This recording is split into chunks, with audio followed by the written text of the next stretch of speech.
when we are saying empowering women mentally or ladies mentally, is giving them that opportunity to express themselves na kusema. Sinukweli. They feel relieved. And if need be, we can even engage a counselor to come and talk to them, because some of them need mental healing. Praise the Lord. They will need mental healing. Somebody who can listen to them and advise them in the right way. Everything that we'll be doing will be based in the Word of God. I'm trying to tell you the programs or the aspects of Hello Pretty, so that even if you go out, you can be able to share with somebody, what actually do we do. So Hello Pretty is going to become a big program and a big movement, because we might have even prostitutes joining us, and we need them. Sinukweli. Because that idea of segregating people, that idea of marginalizing them in the name of they are not born again. Ulizaliwa kama umeokoka. Hakuna mwenye alizaliwa kama ameokoka. And that idea of seeing them like they are wrong people, we cannot intermingle with them. It is wrong. It is wrong. Actually, me, I need them. Because I know that there is something I can tell them na Mungu awasaidie. It is not their wish for them to have maybe the kind of life they are living. So you find that every time an opportunity you get to bring somebody to Hello Pretty, kama ameokoka ama hajaokoka, it is not an ATG thing. It is not a church thing. It is a lady's thing. There are things you need to know as a lady. Whether you are young, whether you are old, whether you are married or you are not married. Whatever, whether wewe umeolewa njuzi ama umeolewa miaka 10 ama hujaolewa, you need to know something as a lady. Let us not discriminate. Let us not leave anybody behind in the name of si wa church yetu hajaokoka, on empowerment. That is where the issue is. It is my prayer that those people who have gone through such, we need to give them an opportunity in this life. For those who have been following me on Facebook, I've been saying that do not allow anybody to judge you on your current situation. Everybody has a story, and everybody has a journey. So do not judge me simply because labda sijaolewa karo. Ati mtu anaanza kukuambia you've taken so long, you've not been married, what is the problem? Maybe we do socialize no normal. It is not about that. You better break 1,000 relationships than one single marriage. Let me tell you. Than one single marriage. Me, I tell people, afadhali watu wakucheka wasema umechelewa, but you are taking your time. This is not vile unaenda unapima hii nguo unasema hiyo inatosha, hapana, wacha nirudishe ni. The moment umefit hiyo na nikusonga mbele. Why the name Hello Pretty? That word hello is like an opening remark. To seek for your attention as a lady. This is Pastor Sera now telling you, hello, Joan, can I talk to you about your family? Can I talk to you about yourself? Can I talk to you about your children? Because we'll talk for even parenting and all that. I'm going to give you a lineup of the things we'll be handling. So that word, the hello, maternity, is a way of, like a wake-up call. Hello, Carol, can I talk to you? Can I shield you from these people who are telling you you've taken too long without getting married? Can I talk to you, Janet, about these people who are saying Janet is too young now kona mtoto? Life is not even children. Because I've seen men victimizing women in the name of haujaza mtoto. Life is more than having children. There are people without children but they're enjoying life. Alafu, another thing, look at me very keenly. Look at me. Let me tell you, we are not rehearsing for life. We are living. Mimi siko hapa kufanya rehearsal. Mama Patience, if there is any joy you can have it now. If there is a sweet word you can tell your husband, tell him now. We are losing our husbands, na our boyfriends, to wale wasichana wanaitangwa aje? Slay queens. Because we have refused to be slay queens.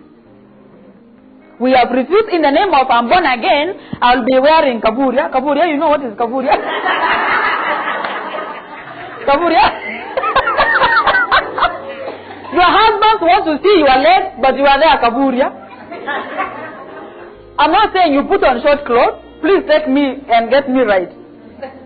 But there's time for everything. The only problem is when people don't know what to do when. When to do what. Timing, hapo ndio shida iko. Utapata ni wakati wa kuvaa mini na wewe unaendelea tuna kaburia. So, the moment unafanya kaburia, he is seeing, because men are naturally visual. That is how they are created. They are created to see things. So, wewe unaendelea na kuficha zako, na kuficha mpaka masikio, na kila kitu, he wants to see, he cannot see, he will see someone else. Then you come to run to church. Pastor, tumeokoka. Let me tell you, men are naturally visual. They want to see things. Know when to do what. Sinisawa. Because, for those who are not married, forgive me, but it is our prayer you are going to get that. Actually, I don't want to be forgiven. Because I want you to get it right. Acha niwaambie, some of the shida ziko kwa marriage, people were never told the truth. And for those who have been in the church for a long time like me, you find that we only help people before harusi. And after harusi, even best couple wanatokezea, wanatoka. So you find that you find yourself with a man, you have never known him, you thought you knew him, but you find that you don't know him. Sasa vitu zinaanzia hapo. Hakuna reverse gear, hakuna mwenye wa kuuliza, na expectations zinapandizwa sasa. We expect you to have the best. Yet you don't even know how to handle this man. Man stayed with the animals for a long time. 30 years. Before Eve was brought. So you find that, and let me tell you, your character is built by the associations, the people you live. That is why wazungu wanasema, tell me your friends and I tell you who you are. So, huyu mwanaume alikaa na wanyama for 30 years. Na vile alikaa na wanyama, kuna tabia za wanyama alichukua. That is the truth. Ukikaa na wise people, you will find yourself being wise. Bible inasema, bad company corrupts good morals. It means that the people you live with will have an impact in your life. If you live with the right people, they will impact you positively. If you live with negative people, they will impact you negatively. When we get an opportunity like ladies and we are here, let us be happy. Let us enjoy our life. This is not rehearsal. This is life. Let us do it. Let us be proud of ourselves. Now, when I see ladies are gloomy and they don't know like what is happening, take control of your life. Nobody is going to be in the steering wheel for your life. Can you take that steering wheel and live your life? Whether with children or not, you did not come here to make babies. You came here to do life and to chop life and to enjoy it.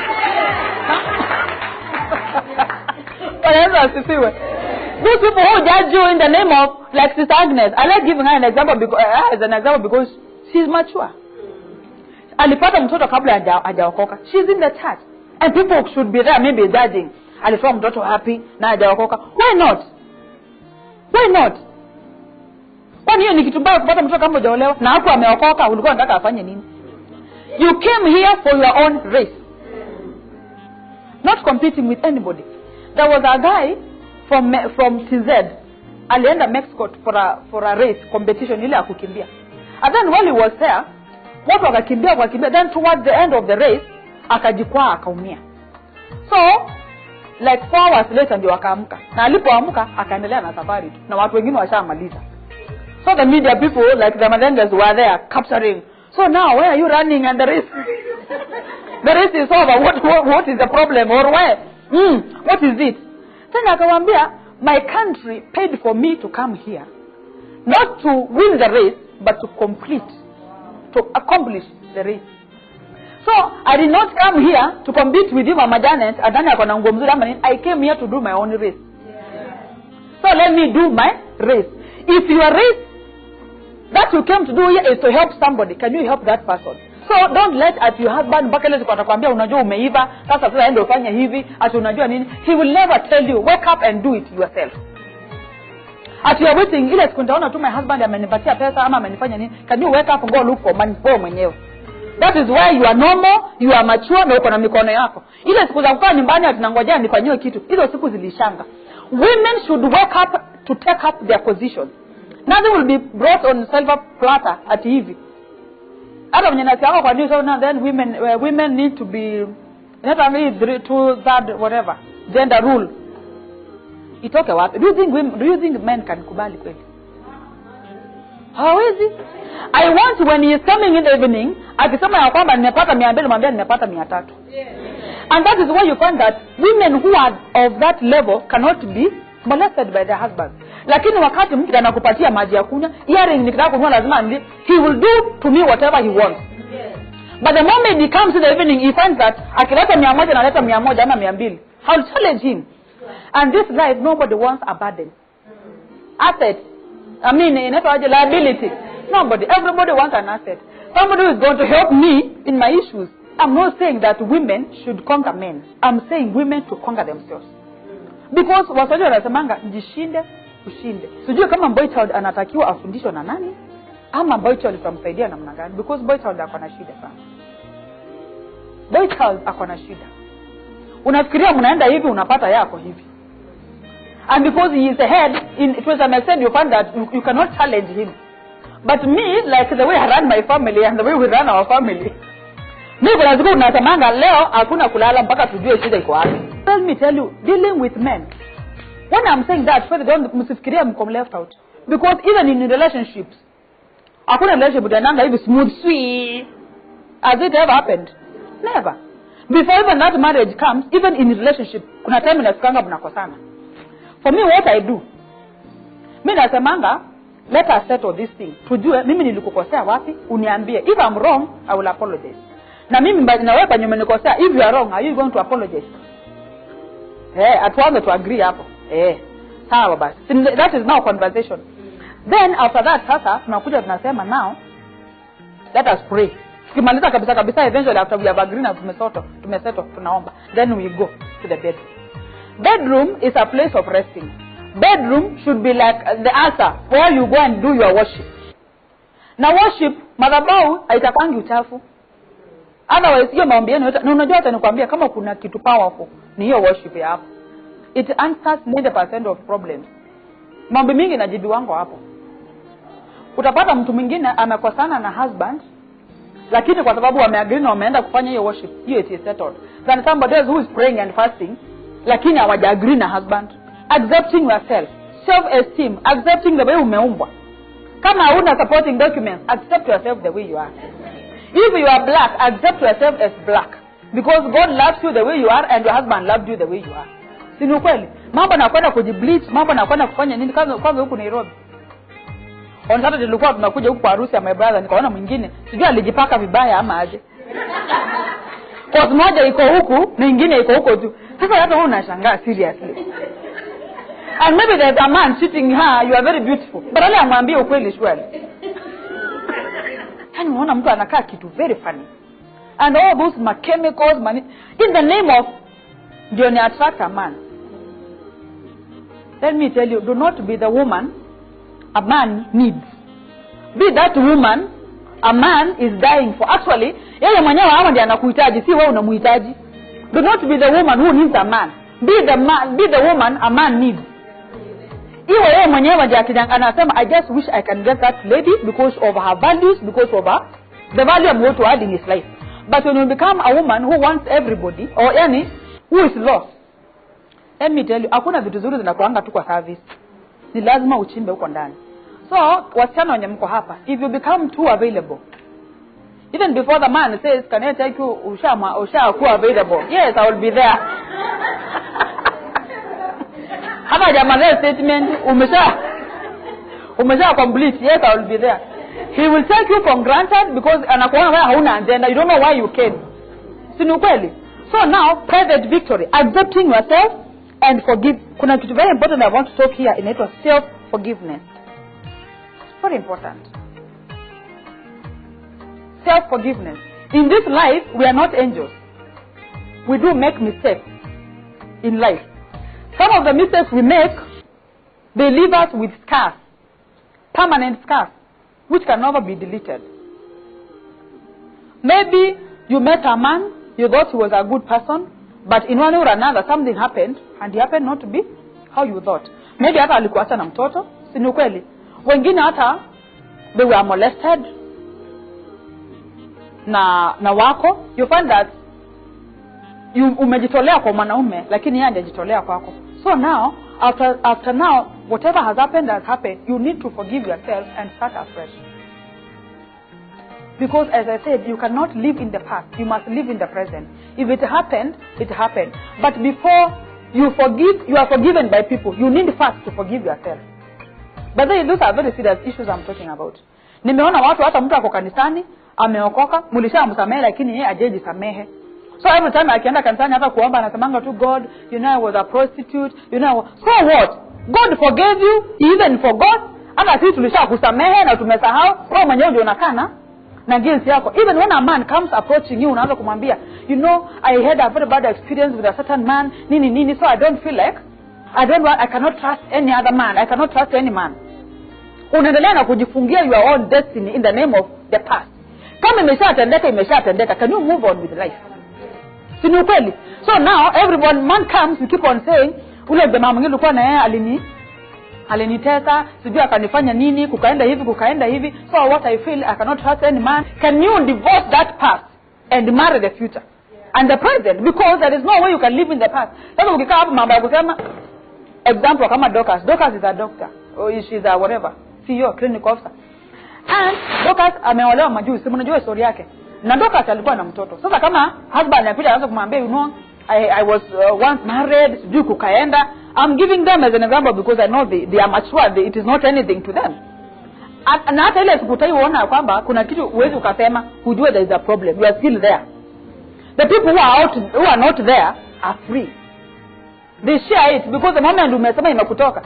Na ujue in this life there is nothing new. There is nothing new in this life journey. Whatever kind of a scenario, whatever kind of a thing is happening or as it has ever happened several times, you are not the first person.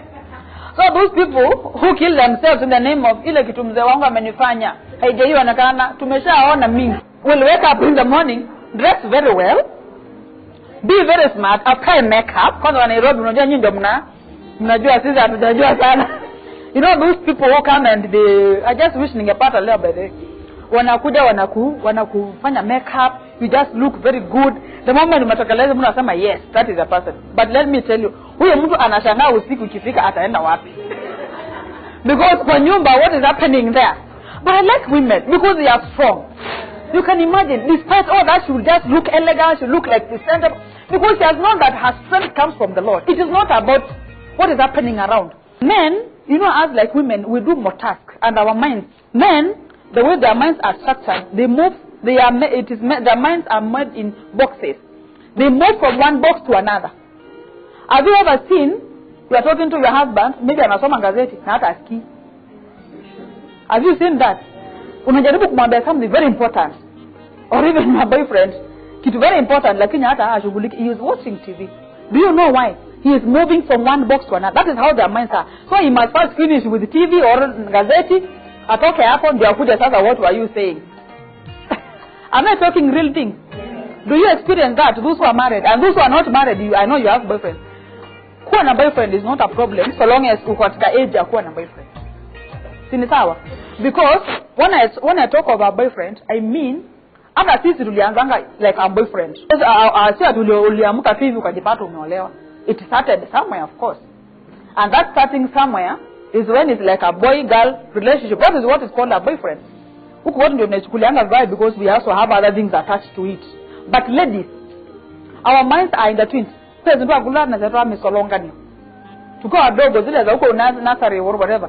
Zile zinaingiana hivi, you don't know where it has started and where it will end. That is how our minds are.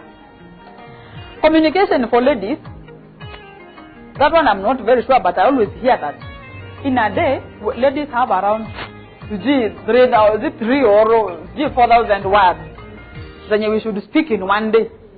And for a man, I think it is less than half of that. So you realize that for a lady, ndio maneno yangu ishe, lazima niongeleshe kuku, niongeleshe vyombo, niongeleshe watoto, niongeleshe kila kitu. At least hizo maneno reduce. By the time we are meeting in the evening with my husband, zake labda zimetoka kidogo, unless he is a preacher, because at least hapo niko sawa. Because a preacher will say huko, by the time we are meeting is already tired, hata amemaliza. So you realize that a woman will talk. Even when the husband is not interested, hata key, unaongea only to realize kwamba hata hapo anasikia venye unasema kwa sababu maneno yako imekuwa too much. So as a woman you need to be careful when to say what. Sometimes tunaongea mpaka tunaongea vitu hazina maana na zinatuharibia ndoa. And you know our relationship. And you know one thing, words once they are spoken, they cannot be taken back. That is now the worst thing. Because ninaweza nikakukosea kwa mambo mengine na hiyo sio tukamaliza, but kitu chenye nilisema, there is no way I can take that word back. Nisema hapana, that word did not come, and you cannot take it back. So it means that you must be very careful what you are saying. Issues the in-laws, bado ziko hapo katika private victory, public. That one is still about communication. When tunaongea na in-laws, when tunaongea na boyfriends, when tunaongea na husbands, when tunaongea na watoto. Because even in parenting, there is also that part of parenting. The way you talk to your kids can determine huyo mtoto atakuwa namna gani. When you keep on shouting to them, they will know that for anything to be received with a lot of receive with a lot of seriousness, I must shout. Na unajua watoto they study everything from us. Kama mzee la sana alikuwa harusi ya my brother. So alikuwa anaona nafanya hivi kuselela. pia yeye hata saa hii anafanyanga. Anakaanga naona afanye hivyo. Anatoka because yani as the mother, she thinks I'm the best. She thinks that everything I do is good. Ukweli. So you find that what you are telling your children, even in the house, even at home, how you are relating with your husband. If your husband mnapigana na mateke na nini hapo mbele ya watoto, they will do better than you. So kama ulikuwa unapigwa mara mbili, watafanya mara 100 because they are digital and they are better to they have energy to do it better than you. So maneno mnafanya pale tukiwa if you are, and that is why you find that hata relationship zinaleta shida na kwa family, kwa sababu huyo kijana alionanga for mama yangu achukue anything serious from my dad, ilibidi achapwe, ilibidi iongelewe kwa sauti kubwa, ilibidi baba yangu akunga amelewa ndio hiyo kitu chukuliwe serious. So now yeye anafanya mara better than the father.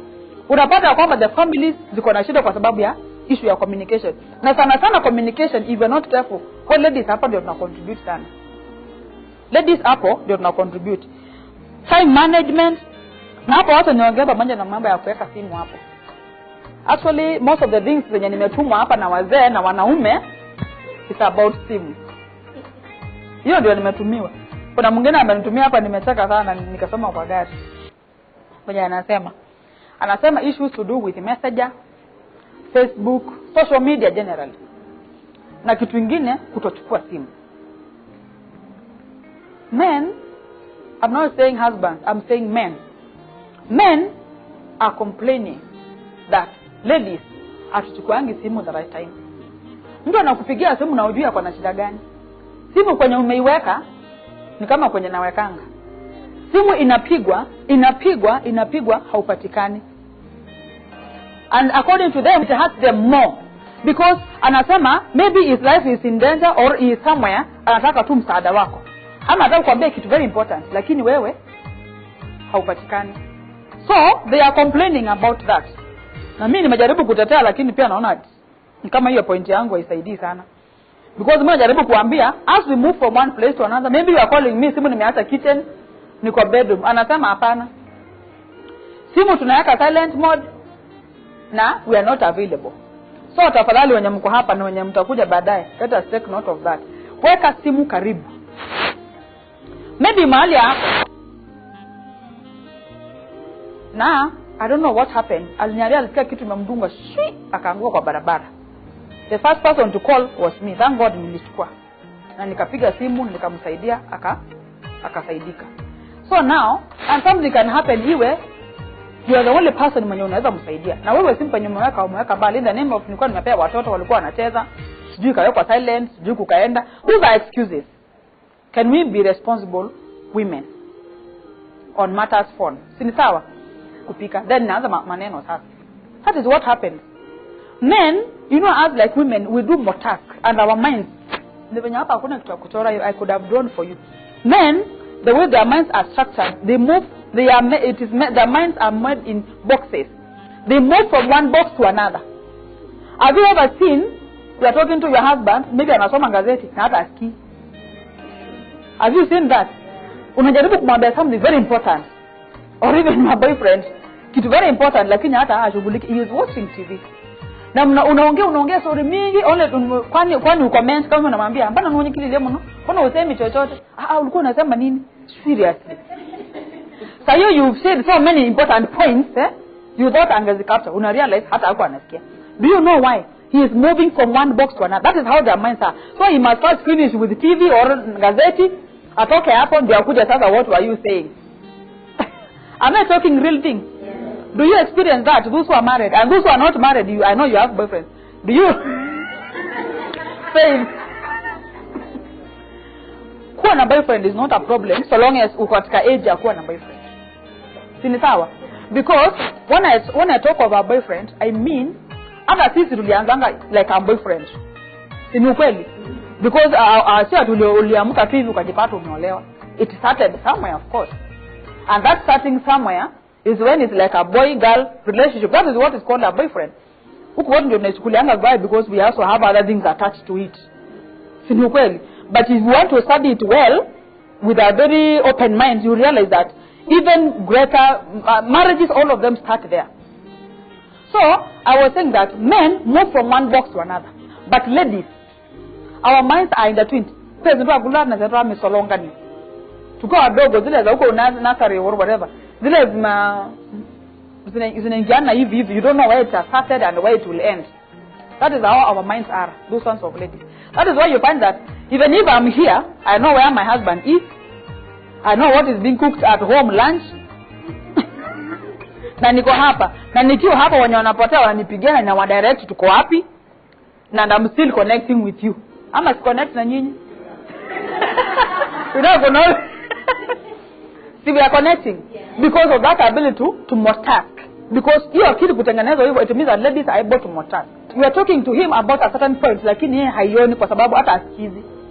Kuna mtu niliona imesema men are the best people to communicate, to gossip with. Because in the first place they are not even hearing what you are saying. Uliona? Ati they are the best people to gossip with. Kwa sababu hata asikii kwanza. Communication for ladies, that one I'm not very sure, but I always hear that in a day ladies have around 3 or 4,000 words that we should speak in one day. And for a man, I think it is less than half of that. So you realize that for a lady, ndio maneno yangu ishe, lazima niongeleshe kuku, niongeleshe vyombo, niongeleshe watoto, niongeleshe kila kitu. At least hizo maneno zi reduce. By the time we are meeting in the evening with my husband, zake labda zimetoka kidogo, unless he is a preacher, because at least hapo niko sawa. Because a preacher will say huko, by the time we are meeting is already tired, hata amemaliza. So you realize that a woman will talk. Even when the husband is not interested, hata key, unaongea, only to realize na kwamba hey, hata hapo anasikia venye unasema kwa sababu maneno yako imekuwa too much. So as a woman you need to be careful when to say what. Sometimes tunaongea mpaka tunaongea vitu hazina maana na zinatuharibia ndoa. And you know all relationship. And you know one thing, words once they are spoken, they cannot be taken back. That is now the worst thing. Because ninaweza nikakukosea kwa mambo ingine na hiyo sio tukamaliza, but kitu chenye nilisema, there is no way I can take that word back. Niseme hapana, that word did not come and you cannot take it back. So it means that you must be very careful what you are saying. Issues the in-laws, bado ziko hapo katika private victory, public. That one is still about communication. When tunaongea na in-laws, when tunaongea na boyfriends, when tunaongea na husbands, when tunaongea na watoto. Because even in parenting, there is also that part of parenting. The way you talk to your kid can determine huyo mtoto atakuwa namna gani. When you keep on shouting to them, they will know that for anything to be received with a lot of could receive with a lot of seriousness, I must shout. Na unajua watoto they study everything from us. Kama moseo la sana tulikuwa harusi ya my brother. So alikuwa anaona nafanya hivi kuselila. Pia yeye hata saa hii anafanyanga. Anakaanga anaona anafanya hivi. Anatoka because as the mother she thinks I'm the best. She thinks that everything I do is good. So you find that what you are telling your children, even in the house, even at home, how you are relating with your husband. If your husband mnapigana na mateke na nini hapo mbele ya watoto, they will do better than you. So kama ulikuwa unapigwa mara mbili, watafanya mara 100 because they are digital and they are better to they have energy to do it better than you. So maneno mnafanya pale tukiwa if you are, and that is why you find that hata relationship zinaleta shida na kwa family kwa sababu huyo kijana alionanga for mama yangu achukue anything serious from my dad, ilibidi achapwe, ilibidi iongelewe kwa sauti kubwa, ilibidi baba yangu akunywe amelewa ndio hiyo kitu chukuliwe serious. So now yeye anafanya mara better than the father. Unapata kwamba the families ziko na shida kwa sababu ya issue ya communication. Na sana communication, if you are not careful, all ladies hapa ndio tuna contribute sana. Time management, na hapo watu niongea pamoja na mambo ya kuweka simu hapo. Actually most of the things zenye nimetumwa hapa na wazee na wanaume it's about simu. Hiyo ndio nimetumiwa. Kuna mwingine amenitumia hapa nimecheka sana nikasoma kwa gari. Mwenye anasema issues to do with Messenger, Facebook, social media generally. Na kitu kingine kutochukua simu. Men, I'm not saying husbands, I'm saying men. Men are complaining that ladies atuchukuangi simu the right time. Mtu anakupigia simu na hujui ako na shida gani. Simu kwenye umeiweka ni kama kwenye nawekanga. simu inapigwa haupatikani. And according to them, they are saying that it hurts them very more. Yani very, I don't know, is it very more, or I don't know the language I can use. And it hurts them more. Because anasema, maybe his life is in danger or he is somewhere, anataka tu msaada wako. Ama anataka kuambia kitu very important, lakini wewe haupatikani. So, they are complaining about that. Na mimi nimejaribu kutetea, lakini pia naona kama hiyo point yangu haisaidii sana. Because mimi najaribu kuambia, as we move from one place to another, maybe you are calling me, simu nimeacha kitchen, niko bedroom. Anasema hapana. Simu tunaweka silent mode na we are not available. So tafadhali wenye mko hapa na wenye mtakuja baadaye, let us take note of that. Weka simu karibu. Maybe mahali hapo. Na I don't know what happened. Aliniambia alisikia kitu imemdunga, akaanguka kwa barabara. The first person to call was me. Thank God nilichukua. Na nikapiga simu, nikamsaidia, akasaidika. So now, and something can happen iwe you are the only person mwenye unaweza msaidia. Na wewe simpa nyuma umeweka bali in the name of nilikuwa nimepea watoto walikuwa wanacheza, sijui kawekwa silent, sijui kukaenda. Those are excuses. Can we be responsible women on matters phone? Sini sawa? And insecure. Sini kweli? Men are jealous and insecure. Whether married or not married, that is how they are. Waliumbwa na Mungu hivyo. So unapata kwamba mtu anaona venye nimeambiwa hapo supu, sijui nini. Sasa mimi najaribu ku seriously, mimi hata ukiniita supu, does it really matter? Surely people will always be attracted to you for whatever reason. And that is how men are. So mimi mambo ya ati wanaume wanakuomba nini? Seriously, kuomba it is their right to kuomba. But it is my right to respond the way I want. So if I'm mature enough, na mimi ni mtu mzima surely, and I have my own principles, if I want to give out nitapeana. If I don't want, I will not. So itategemea na maturity yako na uzima wako kama mtu na your own principles. Sasa unaweza na hiyo kitu bedhe si kitu kidogo sana, inawasumbuanga sana. Mpaka nakumbuka shosha yangu alishaniambia alikuwa na hiyo problem. Na babu yake, na babu yake, unaona hiyo ni miaka ngapi? Ndio ujue kuna shida. Boy child ako na shida. How many years back? So many years. Because namba alikuwa ananiambia ati mpaka shosha yangu alinichekesha, alikuwa ananiambia alimuuliza kwani hiyo kitu inakuanga hapa uso ati.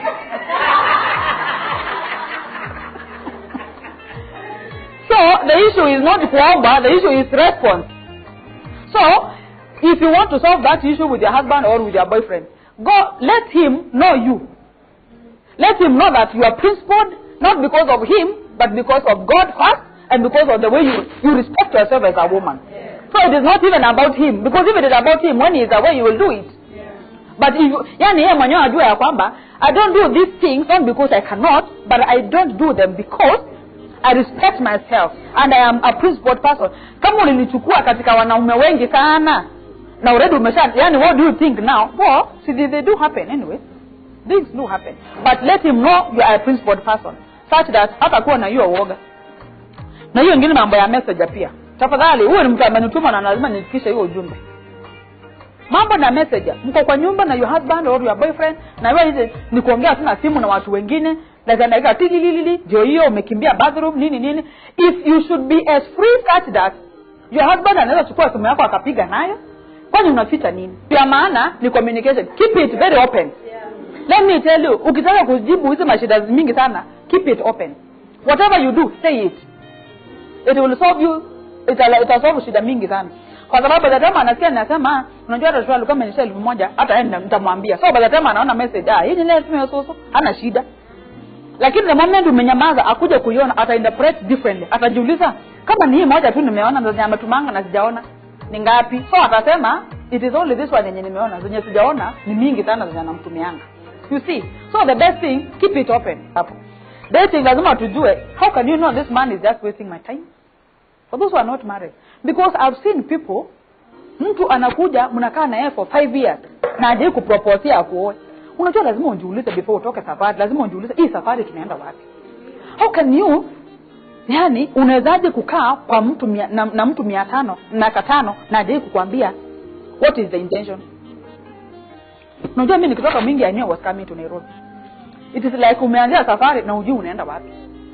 If you don't know where you are going, you will find yourself in Mombasa, you will find yourself in Kanyonyo, you will find yourself in wherever because you do not have any destination. So lazima before tuanze hii safari tujue tunaenda wapi. If it is not marriage, what else? Hebu nikuulize, the moment umekuwa rafiki na kijana Dinesh, if not marriage, what else? Karosi? What else? Because Mama Janet, kama si marriage, anataka nini ingine? Na the moment utampea hiyo yenye anataka, mtasumbuania nini? Sio amepata what he wanted. Na ukiwa gengi, what he wanted, ameshapata. So lazima to separate gold and dust. Those nonsense people who are idle, those people who want your money, karibu masti. Those people who want only to keep wakuwekanga tu hapo kama side plate. Ile the mama janasikia the sexual urge imeamka, hapo jana kumbuka na kuanga na msichana anaitwa Janet. That is why I want to talk about accepting yourself and valuing yourself. Let me tell you, you should not just be there kazi yako ni kutoleanga tu mwanaume nguo. Seriously, you are more valuable than that. And God cannot bring you just to keep on doing that. You have a better plan from God than that. Vanessa asifiwe. So lazima kwanza ujijue. These people, the moment you devalue yourself, because that is devaluing yourself. You know, let me tell you, people will take you the way you present yourself. Ukijionyesha wewe ni hoi, utachukuliwa tu kama hiyo hoi. Ukijionyesha wewe ni mtu wa kulala na yeye, utalala tu na yeye kila mtu. But when you value yourself, and that is why you find that when those men start to be serious now, they want somebody for marriage, hawataenda kwako. They will use you, but the moment now they have decided to settle down in marriage, utawaona huko ushago. Kama mimi have been to the university nimeona. Si mimi nimekuwa hapa JKUAT. Hata hapa St. Paul's, hii iko pale na kule Limuru kwenye nilikuwa naona. Unapata ya kwamba wazazi we are too good, tumeshaasilia watoto wenye wako university, we don't even care about them. Wengine hata waliolewa huko hatujui. Because the moment watoto tumepeleka university, we think that they are too big. Mama akikuja unamuulizanga result slips ziko wapi? Si kweli? But the moment mtu ameenda university, you don't even care kama anaendanga shule ama aendangi. Sikizeni vizuri. Utakuja kurealize hata ile fee unalipanga mtu apelekangi shule. Hapa hiyo class he doesn't attend or she doesn't attend. Yeye kwanza alishaolewa. Na siku ya kufunga ikifika anapeana excuse. Sijui we have tunaitanga aje, sijui supplementary or whatever. Nishasahau. Yani you find that huyo mtoto hutawahi muona. By the time ukuja kurealize hata alishazaa, hata alishaolewa ama akona, yani ameshachukuliwa na masponsor. Then you are there in church crying, Pastor, God is not hearing our prayer. But wewe as a parent, did you ever take any initiative of talking to that kid? Mimi nashangaa kuna mwenye alikuwa amekuja pale kazini ananiambia, Pastor, I want to talk to my son. Nimepata, I've just realized, that is what he said. I've just realized he is involved in drugs. Nikamuuliza, ulirealize lini? Last week. Na umeongea na yeye alianza kufanya hiyo mambo lini? I think amechukua like 4 years. You see how we have distanced ourselves from our children. Now let me tell you, if we are not careful, tutazaa bure. Na hiyo pesa unafikirianga unatafutianga watoto, huo unawatafutia but you have lost them. They will bring a paper, good paper, a certificate, but morally they are decayed, they are not there. Na sasa ndio utaniambia, sasa ulikuwa unafanyia kazi bidii ya nini? Because unasema mimi I'm working very hard because of my children, but you have already lost them. They have gone. They will bring you that certificate. Na hiyo mambo nasema hapo mambo ya kucompare watoto. Yani wewe lazimisha mtoto lazima ukuje number 1. That is why you find wengine hata wanajiua. Because uliweka pressure, you must be number 1. You must be number 1, you must have high marks, you must have this. Ndio Rabi alikuwa ananiuliza ile siku nyingine. Kama wewe mwenyewe ukiwa shule uje kuja number 1. Your husband aje kuja number 1. Unataka atoe hiyo DNA ya number 1 wapi? That is why you find wataenda kuiba mitihani. Si ni ukweli? Ndio at least to reach that thing you are asking for too much na ndio asikuhat. Anaenda hiyo mitihani, anakuletea and they are very happy. Good boy, good performance. But you don't know what you are quoting. Because from kuiba mitihani, ataenda ibe vitu zingine. Na kama hata manage kuiba hiyo mitihani, that is why you find after KCSE ama class 8, mitihani zikitoka, unasikia watu wamejiua. So mnasikianga, sijui alijirusha wapi, sijui anga akafanya nini akajinyonga kwa sababu kuna kitu and let me tell you, please, life is not mathematics, life is not performance in school. Life is more than that. We have seen many people wako na hizo degrees na kimbilia na hizo manini, but they are nothing in this life. So can you give them an opportunity to be real and to be themselves? Usilazimishe mtu lazima uchague hii masomo, usimlazimishe lazima uolewe na huyu. Wewe mbona niongea vibaya hapo? Wewe hiyo choice yako ya husband ulichagua. Is it a good choice? Inakufanya ulie usiku na mchana. Is it a good choice? So why do you want to force her umchagulie pia aingia kwa the same problem? Your choice, you are already regretting your choice. And you are forcing your daughter or your son umchagulie pia umuingiza kwa the same problem. Shindwe sana. Haita happen. Maybe he or she was to make a better choice. Si ni ukweli? So, and that is what we always say. What we have gone through, we will not let our children to go through. So let them be. Give them freedom. Wata wajichagulia masomo, wajichagulia husband, wajichagulia wife, and they do their own life. So now, acha tujui nimalizie hapo sasa. Tunaongea mambo ya housekeeping. Kwa nyumba kuko namna gani? Let me tell you, you know nowadays, men, they are more exposed. Si kama kitambo. Mama Janet. Baba Janet goes for seminars. Anaona venye vitanda zinatandikwa. Actually, hapa nitaongea vibaya. Hiyo siku I'm longing for that. I'm not saying that I'm very perfect, but I know my challenge. Sana manje tuko na watu wadogo tuko na challenge kidogo. Si ni ukweli? But we are coming out. You know it is a process. Si ni sawa? But now what I'm saying is, your husband ni mtu mwenye anajua hizi vitu. And your husband to be Karo, ni mtu mwenye anaonanga mahoteli mwenye vitanda zinaandikwa bed sheet za white, zinaingisanishwa vizuri na zinawekwa kala kapale hivi. Kwanza kuna nini bana imetengenezwa tunakaa kama peacock, yani that is beautiful. Akikuja kwa nyumba. Net penye iliwekwa, dust penye iko kwa nyumba, hiyo vitanda ukiangalia bed sheet. Na unajua bed sheet za white, tafadhali tunueni bed sheet za white, they are good. Ina improve tafadhali. Watu hata wanyamjaolewa kina viata. Tujipangeni na mapema. Si ni ukweli? So the moment he comes anajaribu kucompare. And I told you men are naturally visual. So they will compare this person. Now you know when we get married we do change a lot. There is that thing that attracted that man to you. That special thing. Because there were so many other ladies, but he told you there was that thing alionanga.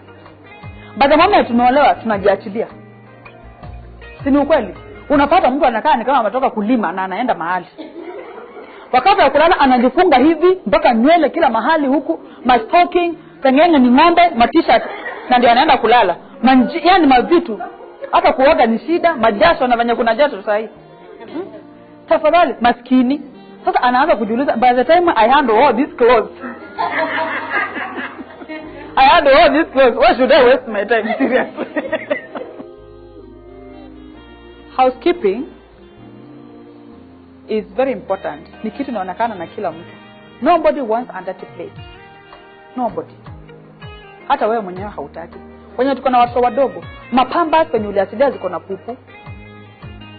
Because usafi does not mean you must be very expensive. Because if we say it is about expensiveness, somebody will say sina pesa. Usafi si lazima uwe expensive, but ufanye yenye unaweza.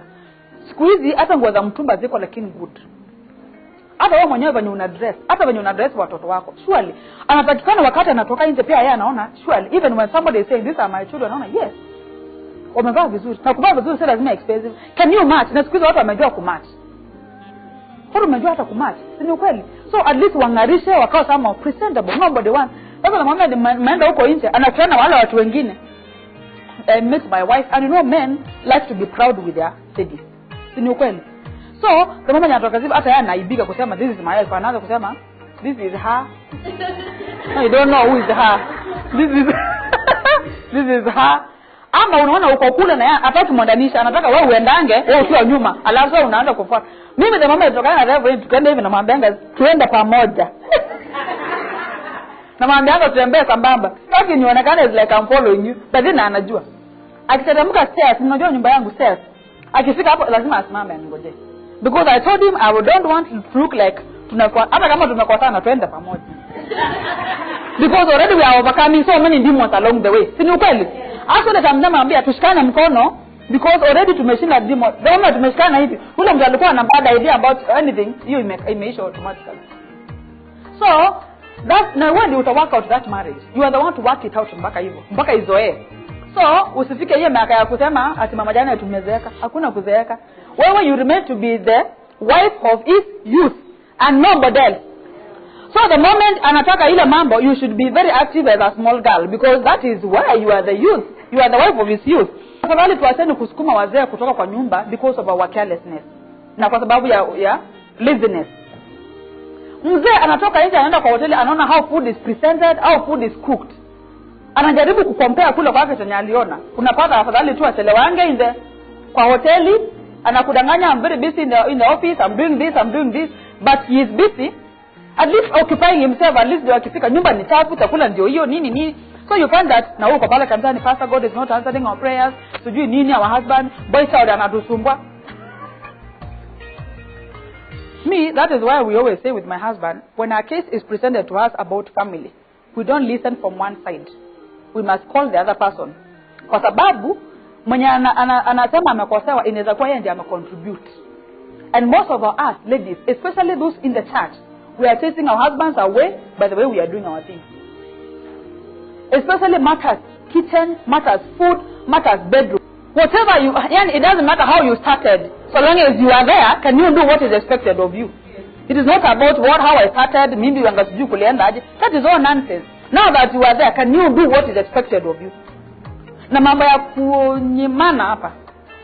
Kwa mama mnanyima wazee. But these are things I have here. In the name of I'm very tired, after hiyo headache inaponanga hapo. Actually hiyo ni medicine. But we must be very serious on that. So the moment umeenda kulala na hizo manguo zote, the first day you'll do that, he will just understand you. The second day, he will try ataweka some more force. The third time, he will not be interested. Na hapa sasa ndio shida zitaingia. The third time. Because atasema, you know one thing, as a woman, you should also initiate sex. Do you know that? You should not just be there waiting for him to initiate every now and then. Because at one point, he will think like he's becoming a bother to you or a problem to you. But the moment woman you initiate, you will feel, yes, this person also. And because according to me, sex is an expression of love. If you really love him, then you should be able to also initiate it. Don't be there like a log. You do your things. Once you are through, you'll let me know. We'll also talk about in-laws, how to deal with in-laws. Because I've seen families break because of in-laws. What are wajuku? Na wale mmeolewa majuzi kina Karo and the rest. How do you deal with in-laws? You know you are a stranger in that family. Umekuja tu, si ni ukweli? Those people don't know you. So you must be able to show more interest where you are married than where you come from. Like me nimemaliza probation sasa ya marriage. Nimemaliza. When I go home, they know very well that that is my home. But for somebody who has been married kama Janet sasa 1 year or 2 years, those people need to own you. They need to see you there. They will feel yes. They need to see you waking up in the morning. Unajua bado we're in Africa. They need to see you sleeping up in the morning. Wanataka waone unaosha shuso mama yako nguo, si ni ukweli? Because that is what matters to them. Hiyo miaka. And then they will bless you.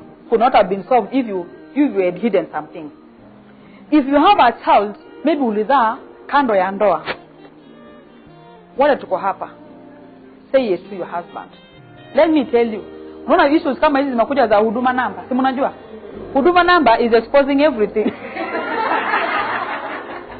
It is saying everything. Unapata ya kwamba DNA zinakuja zinafanya unapatikana, kumbe hata Victor sio wake. Maybe Victoria sio wake. Godpower sio wake. Sasa from that knowledge amekuja kujua when it is already, na sisi mimi nimemwambia amejua because of huduma number which has come. You know, if I'm the one who had said it has a different meaning as opposed to tumekuja kurealize through huduma number. So now I'm encouraging each and every one of us here, let us keep our marriages open. Let us keep our relationship open. It is not just marriage only. Even those who are in relationship. Because utamficha ya kwamba ulizaa mtoto nje. Alafu nimeshaona hizo cases. Only by the time anakuja kuleta mahali unasikia mbona huyu mtoto sijui nini simjui nini, then all of a sudden ndio anakuja anapatikana huduma namba ikikuja nimeenda kufanywa kuregister kwa huduma namba na kumbe hata amekuanga na mtoto mwingine. Hiyo marriage itasimama. So you find that women kwa sababu ya that fear of marriage yangu isiharibike. Please get me very correct. Ladies are the people who will die in the name of saving their marriages. True or false? Ladies are the people who will die in the name of saving my marriage. I don't want to lose this man. So, I better hide my baby. I better be beaten and not say it. Kwa sababu sitaki nionekana nilishindwa na ndoa. Sitaki kuonekana marriage yangu imebreak. And when a marriage breaks, according to African culture, women are the ones to be blamed. People don't even take time to understand what really happened. So you find that women, in the name of I'm protecting my marriage and my image, don't say the truth. Children are left outside, hawana mtu kwa sababu mama yao aliwakataa, in the name of ndoa yangu ikuwe kept. That is why I'm addressing you today. Keep your marriages open. Keep your relationships open. If you have a baby, say it. Let him know. If he wants to go, let him go. God will give you another one who is able to understand you, even together with the baby. For example, it is not a mistake of that baby to be in this life. That baby did not contribute in any way to be in that mess. Neither are we blaming you, because it happened. I said shit happened. And I wrote it even on Facebook. Shit happened. If it did happen, you cannot reverse it. You must accept it and move on with life. Because life is more than, and you may never know. Who knows? Huyo mtoto akuja kukua nini? So tafadhali wenye tuko hapa, if it is huduma number, let it not be the ones to destroy your marriage, to expose it. Say it na mapema. Wata kujulikananga na mapema. Because hata ukificha, maybe next time there will be, when you will be going like, mnataka kutembea mwenda another country, mkichukua kule visa, aonekane. Hii kitu huduma number, if people are not going to be very good at understanding it, it might bring issues. But it's my prayer, keep your marriages and relationship open. You will never have issues. If it happened, let him know. Those in relationships, before you get married, if you know that you had a boyfriend and kukaenda, say it. Because the moment you will come to realize that something happened, there's a lady who called me after my Biblia Usema radio program. Akaniambia, pastor, I got married to a pastor, and now he's telling me that he wants to divorce me 2 months after the wedding. Nikamuuliza why? Akaniambia, because he says I was not a virgin. So nikamuuliza, was a man a virgin kwanza? So the point is, nikamwambia, my sister, what you need is, say the truth. If you were not, you were not. And there is no way it can come back. If he wants to divorce you because of that truth, it is a fact. Na iwezi kabadilika. So wacha niwaambie, integrity, even these are the values we should even instill in our own children. Saying the truth. However bad or good it is, say it. Because once you say it, umesave vitu mingi sana zingeharibika. Utakuja kuona. So what am I saying? Please, whatever happened, say it. Let it be discussed openly. Let it bring solution. I know sometimes it's a challenge, especially for ladies. Because women are always vulnerable. Unaongopa useme marriage yako iharibike, unaongopa useme ufukuzwe nyumbani, unaongopa useme hutapatiwa title deed, hutapatiwa nini. Let me tell you, it is better to say the truth, because I know God will always defend the truth. And he has his own ways of protecting you and keeping you safe. Bwana Yesu asifiwe. So now, please, like there's a sister here in our midst who went through a certain thing.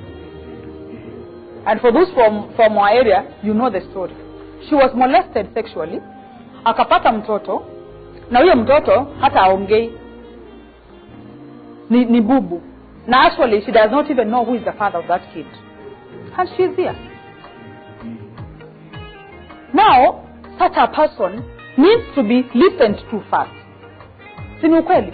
Maybe she has never got, because even the family rejected her, which means she has never gotten an opportunity to share that story with any other person. But when you listen to her, it will give her an opportunity to start healing. Then after that, you encourage her to know that life is not just about what happened. You have a better life than this. You have a better future. Even this kid, it's a blessing from God. Whether you know the father, you know the father, the truth is that kid is a blessing and a gift from God. And a gift, you may never know what it might become tomorrow. Even if it will not become anything tomorrow, that's a gift from God. Then from there, now we come to empower. What are we going to do to empower that lady? That is why we are even encouraging the government to help us. To take to the issues of ladies.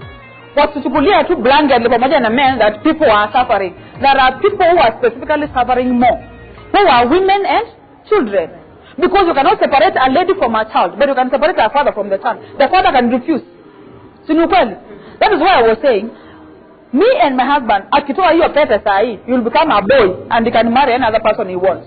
But for me, whether I have the ring or I don't have the ring, Nobody doesn't know that I was not like this when we were getting married. So you find that there are people who need more protection and better care than others. Women and children. And as a woman, what I encourage you to do, if you hear story ya msichana kama huyu ama mtu mwingine amepitia kama hiyo, don't run judging, talking too much, saying that she's not saved. You are not the one who saves. Hiyo si kazi yako. Wachana na yeye, encourage her, make her move from the past and empower her. Hapo ndio naona Mungu atatusaidia sana. Hapo kwa empower could not have been solved if you had hidden something. If you have a child, maybe ulizaa kando ya ndoa. Wale tuko hapa. Say it to your husband. Let me tell you. Unaona issues kama hizi zinakuja za huduma namba. Si mnajua? Huduma namba is exposing everything. It is saying everything. Unapata ya kwamba DNA zinakuja zinafanywa unapatikana, kumbe hata Victor sio wake. Maybe Victoria sio wake. Godpower sio wake. Sasa from that knowledge amekuja kujua when it is already, na si mimi nimemwambia, amejua because of huduma number which has come. You know, if I'm the one who had said, it has a different meaning as opposed to tumekuja kurealize through huduma number. So now I'm encouraging each and every one of us here, let us keep our marriages open. Let us keep our relationships open. It is not just marriage only, even those who are in relationship. Because utamsita ya kwamba ulizaa mtoto nje. Alafu nimeshaona hizo cases. Only by the time anakuja kuleta mahali unasikia mbona huyu mtoto sijui nini simjui nini, then all of a sudden ndio anakuja anapatikana huduma namba ikikuja, nimeenda kufanywa kuregister kwa huduma namba na kumbe hata anakuanga na mtoto mwingine. Hiyo marriage itasimama. So you find that women, kwa sababu ya that fear of marriage yangu isiharibike. Please get me very correct. Ladies are the people who will die in the name of saving their marriages. True or false? Ladies are the people who will die in the name of saving my marriage. I don't want to lose this man. So, I better hide my baby. I better be beaten and not say it. Kwa sababu sitaki nionekana nilishindwa na ndoa. Sitaki kuonekana marriage yangu imebreak. And when a marriage breaks, according to African culture, women are the ones to be blamed. People don't even take time to understand what really happened. So you find that women, in the name of I'm protecting my marriage and my image, don't say the truth. Children are left outside, hawana mtu kwa sababu mama yao aliwakataa in the name of ndoa yangu ikuwe kept. That is why I'm addressing you today. Keep your marriages open. Keep your relationships open. If you have a baby, say it. Let him know. If he wants to go, let him go. God will give you another one who is able to understand you, even together with the baby. Because it is not a mistake of that baby to be in this life. That baby did not contribute in any way to be in that mess. Neither are we blaming you, because it happened. I said shit happened. And I wrote it even on Facebook. Shit happened. If it did happen, you cannot reverse it. You must accept it and move on with life. Because life is more than, and you may never know. Who knows? Huyo mtoto akuja kukua nini? So tafadhali wenye tuko hapa, if it is huduma number, let it not be the ones to destroy your marriage, to expose it. Say it na mapema. Wata kujulikananga na mapema. Because hata ukificha, maybe next time there will be, when you will be going like, mnataka kutembea mwenda another country, mkichukua kule visa, aonekane. Hii kitu huduma number, if people are not going to be very good at understanding it, it might bring issues. But it's my prayer, keep your marriages and relationships open. You will never have issues. If it happens, let him know. Those in relationships, before you get married, if you know that you had a boyfriend and kukaenda, say it. Because the moment you will come to realize that something happened, there's a lady who called me after my Biblia Usema radio program. Akaniambia, pastor, I got married to a pastor, and now he's telling me that he wants to divorce me 2 months after the wedding. Nikamuuliza why? Akaniambia, because he says I was not a virgin. So nikamuuliza, was a man a virgin kwanza? So the point is, nikamwambia, my sister, what you need is, say the truth. If you were not, you were not. And there is no way it can come back. If he wants to divorce you because of that truth, it is a fact. Na iwezi kabadilika. So what I niwaambie, integrity, even those are the values we should even instill in our own children. Saying the truth. However bad or good it is, say it. Because once you say it, umesave vitu mingi sana zingeharibika. utakuja kuona. So what am I saying?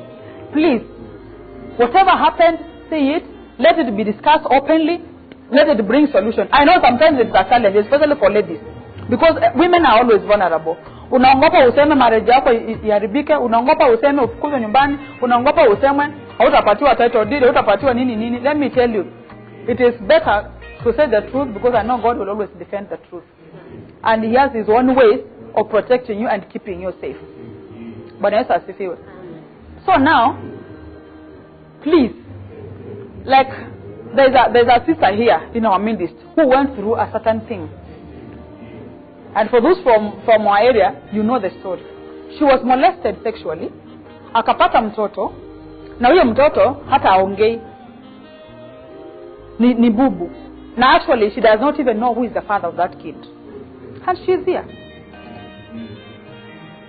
Now, such a person needs to be listened to first. Sinukweli. Maybe she has never got, because even the family rejected her, which means she has never gotten an opportunity to share that story with any other person. But when you listen to her, it will give her an opportunity to start healing. Then after that, you encourage her to know that life is not just about what happened. You have a better life than this. You have a better future. Even this kid, it's a blessing from God. Whether you know the father, you know the father, the truth is that kid is a blessing and a gift from God. And a gift, you may never know what it might become tomorrow. Even if it will not become anything tomorrow, that's a gift from God. Then from there, now we come to empower. What are we going to do to empower that lady? That is why we are even encouraging the government to help us. To take to the issues of ladies. Wasitukulia tu blanketly pamoja na men that people are suffering. There are people who are specifically suffering more. Who are women and children. Because you cannot separate a lady from a child, but you can separate a father from the child. The father can refuse. That is why I was saying, me and my husband, akitoa hiyo pete sahi, you'll become a boy and he can marry another person he wants. But for me, whether I have the ring or I don't have the ring, nobody doesn't know that I was not like this when we were getting married. So you find that there are people who need more protection and better care than others. Women and children. And as a woman, what I encourage you to do, if you hear story ya msichana kama huyu ama mtu mwingine amepitia kama hiyo, don't run judging, talking too much, saying that she's not saved. You are not the one who saves. Hiyo si kazi yako. Wachana na yeye, encourage her, make her move from the past and empower her. Hapo ndio naona Mungu atatusaidia sana. Hapo kwa empower. Because apart from listening to him or to her and encouraging her, what else can we do to help that person? At least we have tried the much we can, at least tumesaidia mtoto shule. But it needs more than that. Si ni ukweli? So when we say that we need to empower one another, please. It is prayers, it is encouraging, it is opening up to one another, it is giving up an opportunity for people to say what they have never said to anybody. It is not easy. But by the grace of God, tunatoboa.